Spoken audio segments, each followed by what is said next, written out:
Conheçamos e prossigamos em conhecer o Senhor. Mais uma vez, aqui estamos juntos e agradecemos a Deus por Ele nos conceder este dia.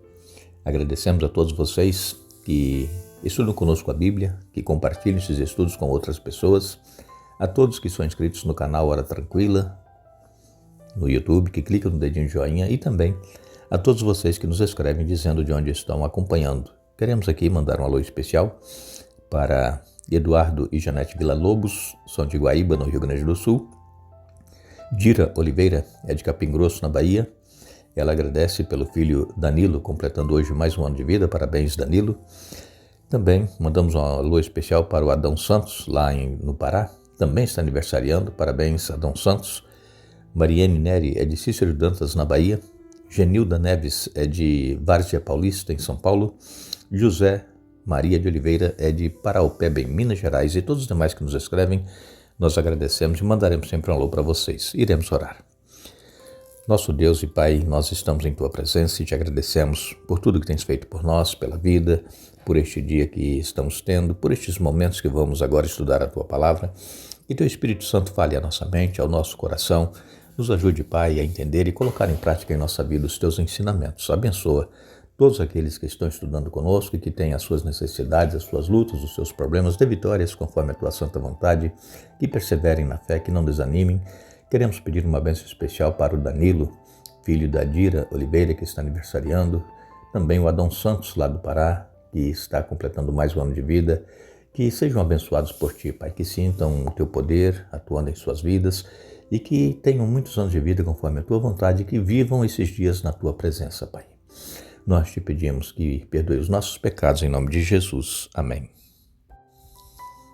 Nós vamos continuar o nosso estudo da semana. Falamos ontem a respeito do momento em que Jesus, ele bradou, Está consumado. Ele cumpriu a missão pela qual ele veio aqui nesta terra. Ele foi até o fim e ele pôde vencer o pecado, vencer Satanás, nos garantindo assim também a vitória. E a nossa vitória sobre o pecado não vem de nós mesmos, dos nossos esforços, vem através de Jesus. É Ele que nos dá a vitória. É por isso que nós precisamos estar ligados a Jesus cada dia, ter comunhão com Ele, estudando a Bíblia, orando e buscando nele a força que nós precisamos para sermos vitoriosos. E Jesus, então, depois que expirou, ele foi sepultado por José de Arimateia e Nicodemos. José de Arimateia tinha um túmulo novo, cavado na rocha, e ali foi colocado o corpo de Jesus. E então, quando chegamos aqui no capítulo 20 do Evangelho de João, a partir do verso 1, nós lemos: no primeiro dia da semana, bem cedo, enquanto ainda estava escuro, Maria Madalena foi ao túmulo e viu que a pedra da entrada tinha sido removida. Correu e encontrou Simão Pedro e o outro discípulo, aquele a quem Jesus amava, o próprio João, e disse: tiraram do túmulo o corpo do Senhor e não sabemos onde o colocaram. Pedro e o outro discípulo foram ao túmulo.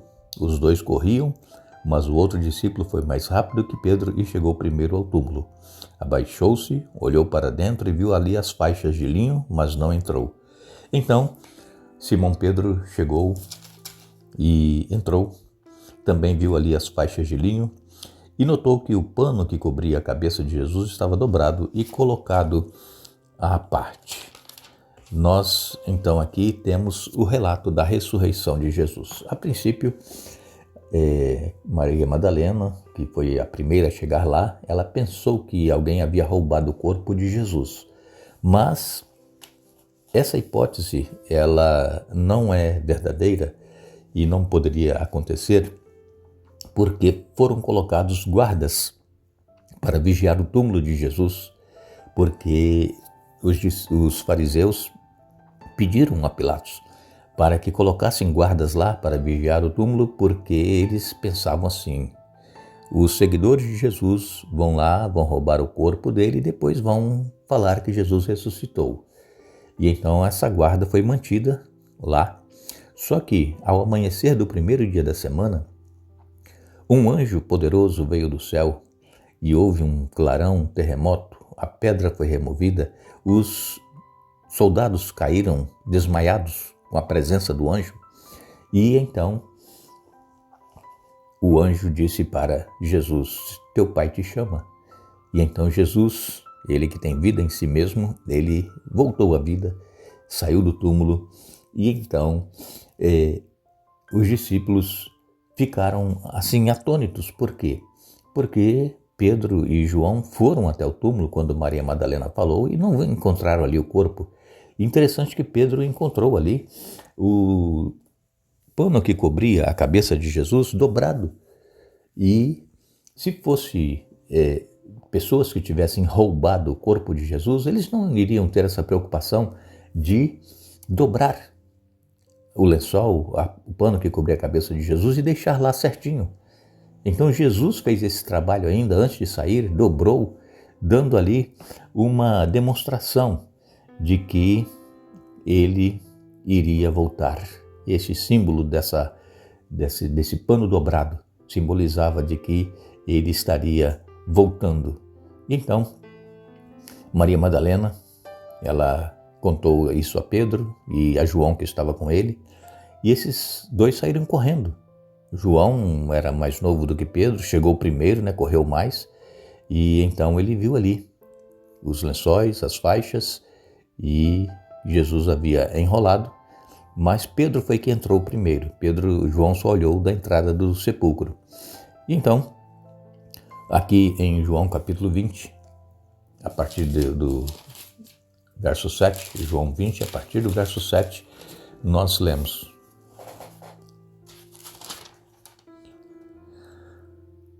João capítulo 20, verso 7, notou que o pano que cobria a cabeça de Jesus estava dobrado e colocado à parte. O discípulo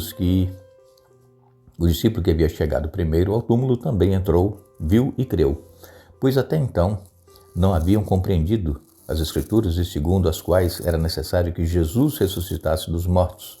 Os discípulos então voltaram para casa. Aqui, João escreveu, ele mesmo que escreveu esse evangelho, ele disse, viu e creu. E aqui nós vamos então comentar um pouquinho por que essas faixas ali estavam separadas, dobradas, e isso levou então Pedro e João a crer que Jesus havia ressuscitado dos mortos. Então é necessário nós refletirmos porque o túmulo estava vazio.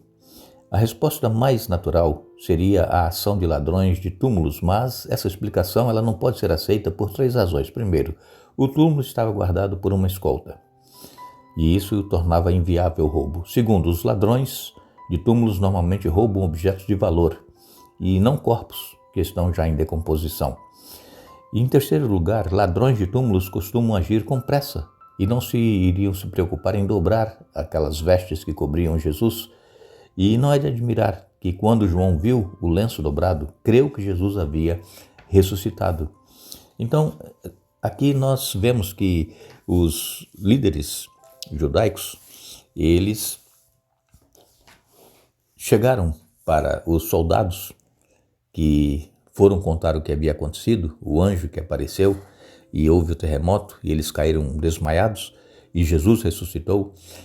Os líderes judaicos disseram para os soldados, olha, vocês vão falar o seguinte, nós dormimos e veio algumas pessoas e roubaram o corpo de Jesus. E se os soldados falassem isso perante as autoridades, eles poderiam ser mortos porque dormiram em trabalho. Mas os fariseus disseram assim, olha, nós vamos estar com vocês e apoiando vocês e nada vai acontecer com vocês. E então os soldados mentiram, dizendo que Jesus havia tido seu corpo roubado lá do túmulo. Mas o fato de que os discípulos, depois da ressurreição de Jesus, perderam aquele medo de falar com poder de Jesus ressuscitado, isso prova que Jesus realmente ressuscitou, que Jesus não teve seu corpo roubado. E Jesus apareceu para várias pessoas durante os 40 dias que ele ainda permaneceu aqui na terra, antes de voltar para os céus. Ele apareceu por várias pessoas em vários lugares, em várias ocasiões. E então, provando que ele realmente estava vivo. E quando Jesus, então, ele volta para os céus, ele faz aquela promessa maravilhosa, né, de que ele voltará. Por quê? Porque a primeira missão que ele veio realizar, ele cumpriu.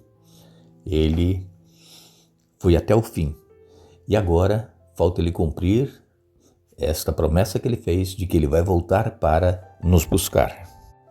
Quando nós lemos em Mateus capítulo 28, a partir do verso 12, aqui nós vemos o que o evangelista Mateus escreveu, o que aconteceu após Jesus ter ressuscitado.